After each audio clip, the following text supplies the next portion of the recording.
एक दिन बादशाह के मन में बीरबल के कुटुंब की परीक्षा लेने की उमंग उठी और अपना भेष बदलकर कई अन्य सभासदों के साथ बीरबल के घर पहुंचे। इस समय बीरबल के घर पर कोई बड़ा आदमी नहीं था। ये लोग निजी काम से घर से बाहर चले गए थे। केवल बीरबल को एक छोटा लड़का और एक लड़की आपस में द्वार पर खेल कूद मचा रहे थे। लड़के ने बादशाह को देखकर कहा, वह आए। तब लड़की ने लड़के के प्रश्न का उत्तर दिया और वह नहीं है।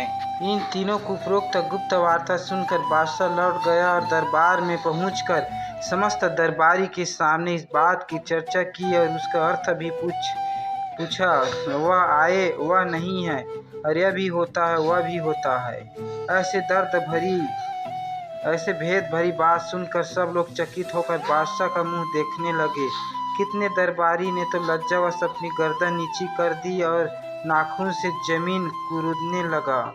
जब बादशाह ने देखा कि इनसे कोई मतलब नहीं निकलेगा तो वह बीरबल को बुलवाया और उससे भी ऊपर कहीं बातें सुनाकर उसका अर्थ पूछा। बीरबल ने कहा, गरीब परवर, यह वार्ता किसी मूर्ख पर छिड़ी थी। प्रश्न का तात्पर्य यह निकलता है कि किसी के घर उसकी उपस्थिति में जाना उचित नहीं है। यदि कोई हटकर मूर्खतावश जाए और उसके घर वाले उसके लिए ऐसा कहे तो समझना चाहिए वह आए यानी बैल राज आए, वह नहीं है यानी इसका सिंग नहीं है। यह भी होता है, वह भी होता है कि इसका अभिप्राय किसी बैल को सिंग रहती है और किसी की भी नहीं।